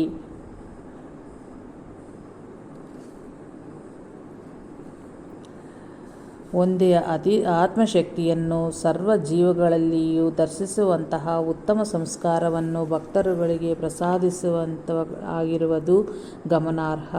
ಕೇವಲ ಭಕ್ತರನ್ನು ಸಂಭ್ರಮಾಶ್ಚರ್ಯಕ್ಕಾಗಲಿ ಮುಳುಗಿಸಿ ಪಾದಕ್ರಾಂತರನ್ನಾಗಿ ಮಾಡಿಕೊಳ್ಳಲಾಗಿ ಪ್ರದರ್ಶಿಸಲ್ಪಟ್ಟ ಲೀಲೆಗಳೆಲ್ಲೂ ಇಲ್ಲವೋ. ಇದುವೇ ಶ್ರೇಷ್ಠವಾದ ಸದ್ಗುರುವಿನ ಲೀಲೆಗಳಿಗೂ ಅಜ್ಞಾನದಿಂದ ಬದ್ಧರಾದ ಸಾಧಕರ ಅಲ್ಪ ಶಕ್ತಿಗಳಿಗೂ ಇರುವ ವ್ಯತ್ಯಾಸ. ಈ ವ್ಯತ್ಯಾಸವನ್ನು ಅರಿತರೆ ಯಾವ ಸಾಯಿ ಭಕ್ತನು ಎಂತಹವನೆಂಬುದು ನಾವು ನಿರ್ಣಯಿಸಿಕೊಳ್ಳಬಹುದು. ಅದರೊಂದಿಗೆ ನಮ್ಮ ನಡವಳಿಕೆಯನ್ನು ಸಂಸ್ಕರಿಸಿಕೊಳ್ಳಬಹುದಾಗಿದೆ. ಉತ್ತಮವಾದ ಸನ್ಯಾಸಿಯು ಮಠ ಮಂದಿರಾದಿಗಳ ನಿರ್ಮಾಣ ಸಂಸ್ಥೆಗಳಿಗೆ ನಿರ್ವಹಣೆಗಳನ್ನು ಮಾಡನು. ಅವುಗಳಿಗಾಗಿ ಭಕ್ತರಲ್ಲಿ ಧನಸಹಾಯವನ್ನು ಕೇವಲ ಶ್ರೀ ಸಾಯಿನಾಥರ ಜೀವಿತ ಕಾಲದಲ್ಲಿ ಶ್ರೀ ಸಾಯಿ ಸಂಸ್ಥಾನವೆಂಬುದು ಇರಲಿಲ್ಲ. ಯಾಕಂದರೆ ಇವೆಲ್ಲವೂ ಸಂಸಾರಿಗಳಾದ ಗೃಹಸ್ಥರು ಮಾಡಬೇಕಾದ ಲೋಕೋಪಹಿತಪೂರ್ಣವಾದ ನಿಷ್ಕಾಮ ಕರ್ಮಗಳೇ ಆಗಿವೆ. ಇವು ಸರ್ವಸಂಗ ಪರಿತ್ಯಾಗಗಳಿಗೆ ಸಲ್ಲದೆಂದು ಶಾಸ್ತ್ರದ ಆದೇಶ. ಶ್ರೀ ಸಾಯಿನಾಥರು ಈ ಧರ್ಮವನ್ನು ಯಥಾತಥವಾಗಿ ಪಾಲಿಸಿ ಮಾರ್ಗದರ್ಶಕರಾದರು. ಆದರೆ ಅವರನ್ನು ಅನುಸರಿಸತಕ್ಕ ಸಂಸ್ಕಾರವು ಎಷ್ಟು ಮಂದಿಗಿದೆ? ಆದ್ದರಿಂದಲೇ ಶ್ರೀ ಸಾಯಿನಾಥರು ನಮ್ಮನ್ನು ನಿಜವಾದ ಫಕೀರರು ಬಹು ಅಪರೂಪ ಎಂದು ಎಚ್ಚರಿಸಿರುವರು. ಇಂದು ಪ್ರತಿ ಊರಿನಲ್ಲಿಯೂ ಶ್ರೀ ಸಾಯಿಯ ಅಪರೂಪವೆಂಬುದು ಪೂಜೆ ಸ್ವೀಕರಿಸುತ್ತಿರುವ ಸದ್ಗುರುಗಳು ಕಾಣಸಿಗುತ್ತಿರುವುದ ಕಲಿಧರ್ಮವೇ ಎಂದೇ ಹೇಳಬೇಕು. ಶ್ರೀ ಗುರುಗೀತೆಯಲ್ಲಿನ ಗುರುಸ್ತುತಿಯನ್ನು ಓದಿದರೆ ಈ ಚರಾಚರ ವಿಶ್ವವೆಲ್ಲವೂ ತಮ್ಮ ರೂಪವೇ ಎಂದು, ತಾವು ಸಕಲ ದೇವಸ್ವರೂಪರೆಂದು, ಸರ್ವಜ್ಞರೆಂದು ಮತ್ತು ಸರ್ವಸಮರ್ಥೆಯೆಂದು ಅನುಭವವಿಯುವವರಿಗೆ ಆ ಬಿರುದು ಸಾರ್ಥಕವಾಗುತ್ತದೆ ಎಂದು ತಿಳಿದುಬರುವುದು. ಆತ್ಮಾನುಭವವಿಲ್ಲದೆಯೇ ಆತ್ಮವೇತ್ತರೆಂದು ಸಾರಿಕೊಳ್ಳುವುದು ಕಲಿಯುಗದ ಧರ್ಮವೆಂದು ಪುರಾಣಗಳಲ್ಲಿಯೇ ಎಚ್ಚರಿಸಲ್ಪಟ್ಟವೇ ಎಲ್ಲವೇ. ಶ್ರೀ ಸಾಯಿನಾಥಾರ್ಪಣಮಸ್ತು. ಶುಭಂ ಭವತು. ಜೈ ಸಾಯಿ ಮಾಸ್ಟರ್.